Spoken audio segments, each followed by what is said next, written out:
আসসালামু আলাইকুম রহমতুল্লাহি ওবরাকাতু।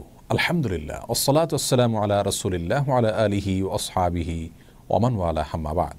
সুপ্রিয় দর্শক শ্রোতা ভাই বোন, গর্ভবতী মায়ের জন্য গর্ভাবস্থায় কোনো খাবার গ্রহণ করা অথবা না করা, বিশেষ কোনোভাবে চলা অথবা না চলার ব্যাপারে কোরআন এবং হাদিসে কোনো দিক নির্দেশনা আছে কিনা আজ আমরা সে বিষয়টি জানার চেষ্টা করব ইনশাআল্লাহ তাআলা।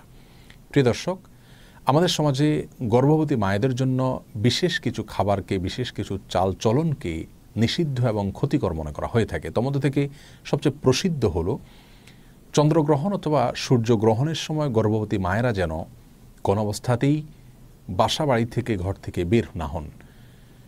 অনেকে মনে করেন যে চন্দ্রগ্রহণ সূর্যগ্রহণের সময় গর্ভবতী মায়েদের জন্য কোনো কিছু কাটাকাটি করা, কোনো কিছু কুটা, এটা উচিত নয়। যদি করেন তাহলে সেটি তার গর্ভস্থ সন্তানের জন্য ক্ষতির কারণ হতে পারে।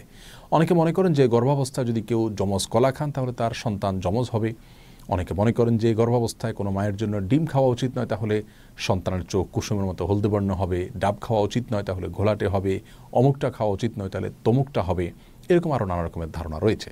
অনেকে মনে করেন যে গর্ভাবস্থায় কোনো মায়ের জন্য কোনো মুরগি, কোনো হাঁস এ জাতীয় কোনো কিছু জবে করা উচিত নয়। যদি করেন তাহলে সেটি তার গর্ভস্থ সন্তানের জীবনের জন্য ক্ষতির কারণ হতে পারে। অনেকে মনে করেন যে গর্ভবতী মায়েরা প্লেট ইত্যাদি চেটে খেলে, মুছে খেলে ভালো করে, তাহলে সেক্ষেত্রে তাদের কন্যা সন্তান হওয়ার সম্ভাবনা রয়েছে। অনেকে মনে করেন যে কোনো বাসায়, কোনো বাড়িতে, কোনো ঘরে যদি কোনো গর্ভবতী মা থাকেন তাহলে রাতের বেলায় সেখানে বাহির থেকে মাছ আনা উচিত নয়।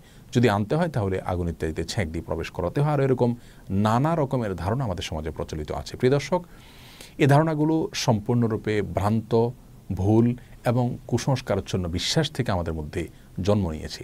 এর মধ্যে কিছু কিছু ধারণা রয়েছে যেগুলো চরম আপত্তিকর এবং একই সঙ্গে হাস্যকর। যেমন যমজ কলা খেলে গর্ভবতী মায়ের যমজ সন্তান হতে পারে। এই ধারণাটি শুধু ভ্রান্তই নয়, একই সঙ্গে এটি হাস্যকর এবং আপত্তিকর। একজন মায়ের জন্য বা যে কোনো বাবার জন্য একটি গর্ভ থেকে যদি একাধিক সন্তান জন্ম হয়, সেটা তাদের জন্য খুশির বিষয়, আনন্দের বিষয়।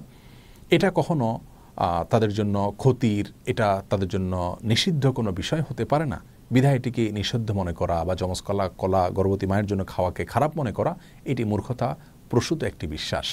সেই সাথে যে কোনো মুসলিমের জন্য, যে কোনো মানুষের জন্য খাবারের পাত্র, প্লেট, এটাকে ভালো করে মুছে চেটে খাওয়া উচিত। এটাকে অপচয় করা উচিত নয়, কোনো খাবার নষ্ট করা উচিত নয়, বরং ভালো করে মুছে এবং পরিষ্কার করে খাওয়াটাই হলো সুন্নাহ। আর এই সুন্নাহটি নারী পুরুষ সকলের জন্য প্রযোজ্য। গর্ভবতী এবং সাধারণ অবস্থায় যে কোনো মানুষের জন্য এটি প্রযোজ্য। সুতরাং প্লেট পরিষ্কার করে খাওয়া বা মুছে খাওয়া, চেটে খাওয়া, এটাকে খারাপ মনে করা, এটাকে অপয়া মনে করা, নিষিদ্ধ মনে করা, সেটি মূর্খতা এবং সুন্নাহ বিরোধী একটি বিশ্বাস। আর প্লেট মুছে খেলে গর্ভবতী মা কন্যা সন্তান জন্ম দিবেন, সেটি প্রথমত ভ্রান্ত কথা। দ্বিতীয়ত, কন্যা সন্তান জন্ম দেওয়া এটা তো ভালো বিষয়। কোরআন এবং হাদিসের কোথাও পুত্র সন্তান জন্ম দেওয়ার জন্য বিশেষ কোনো ফজিলতের কথা আমরা জানি না, কিন্তু কন্যা সন্তান জন্ম দিলে সেক্ষেত্রে মা বাবার জন্য সেটি আখিরাতে নাজাতের মাধ্যম হবে, জান্নাতে যাওয়ার উপায় হবে, এরকম বিভিন্ন হাদিসের কথা আমরা জানতে পারি। সুতরাং এই সমস্ত ভ্রান্ত বিশ্বাসগুলো আমাদের সমাজ থেকে দূর করার চেষ্টা আমাদের করতে হবে। প্রিয় দর্শক, মনে রাখা উচিত একজন মুসলিমের কি করা উচিত, কি করা উচিত নয়, কি খাওয়া উচিত, কি খাওয়া উচিত নয়, কোন জিনিসটা তার জন্য কল্যাণকর আর কোনটা ক্ষতিকর, এটি জানার দুটি উপায় রয়েছে। তার প্রথমটি হলো ওয়াহি তথা কোরআন এবং হাদিস।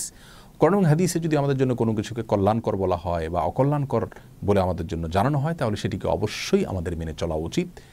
আর দ্বিতীয় উপায় হলো আমাদের জানার অভিজ্ঞতা এবং সায়েন্স। অভিজ্ঞতার মাধ্যমে, বিজ্ঞানের মাধ্যমে যদি আমরা জানতে পারি যে কোনো বস্তুর মাঝে আমাদের জন্য কল্যাণ নিহিত রেখেছেন আল্লাহ তাআলা অথবা অকল্যাণ নিহিত রেখেছেন, তাহলে সেটাকে অবশ্যই আমরা আমল নেব এবং মেনে চলব। যে বিষয়গুলো বলা হলো, এগুলোর মাধ্যমে গর্ভবতী মায়ের অথবা গর্ভস্থ সন্তানের কোনো প্রকার ক্ষতি হতে পারে এরকম কোনো ধারণা কোনো হাদিস থেকে আমাদেরকে দেওয়া হয়নি। আর অভিজ্ঞতা তথা সায়েন্স থেকে এরকম কোনো ধারণা আমরা পাইনি, যার কারণে এগুলো সম্পূর্ণরূপে কুসংস্কার এবং ভ্রান্ত বিশ্বাস থেকে আমাদের সমাজে জন্ম নিয়েছে। এই ভ্রান্ত বিশ্বাসগুলো আমাদেরকে দূর করার চেষ্টা করতে হবে। প্রিয় দর্শক, আমাদের সমাজে যত রকমের ভুল ফতোয়া, কুসংস্কারাচ্ছন্ন বিশ্বাস, এর বেশিরভাগ চাপানো হয় মেয়েদের উপরে। তাদের উপরে যত রকমের মিথ্যা, বানোয়াট ফতোয়া এবং মাসআলার প্রয়োগ হয়, পুরুষদের উপরে তত বেশি মিথ্যা, বানোয়াট অথবা মনগড়া ফতোয়ার প্রয়োগ হতে আমরা দেখি না।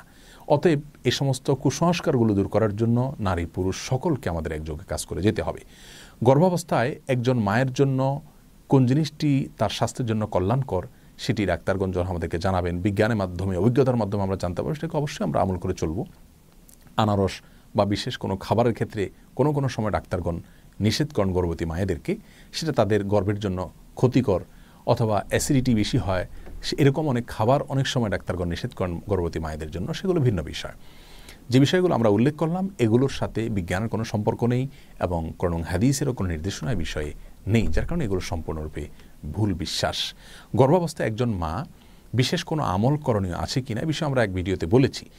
কোরআন হাদিস থেকে গর্ভবতী মায়ের জন্য বিশেষ কোনো আমলের কথা আমরা জানি না, তবে অবশ্যই এটি তার জীবনের জন্য গুরুত্বপূর্ণ একটি সময়, কঠিন একটি সময়ের তিনি অপেক্ষা করেন, যার কারণে অন্য যে কোনো সময়ের চাইতে এই সময়গুলোতে গুনাহ থেকে, পাপের কাছ থেকে বেশি বেশি বেঁচে থাকার চেষ্টা করা উচিত।